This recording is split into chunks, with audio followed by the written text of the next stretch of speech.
শোনো, আমার ফন্দি বলি। যখন আদালতের কাঠগড়ায় গিয়ে দাঁড়াবে, তখন বাপু কথা টথা কইও না। যে যা খুশি বলুক, গাল দিক আর প্রশ্ন করুক, তুমি তার জবাবটি দেবে না।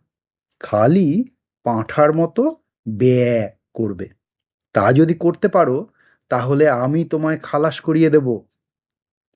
চাষা বলল, আপনি কর্তা যা বলেন তাতেই আমি রাজি।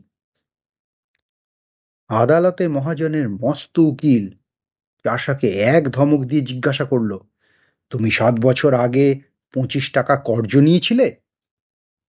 চাষা তার মুখের দিকে চেয়ে বলল, ব্যয়।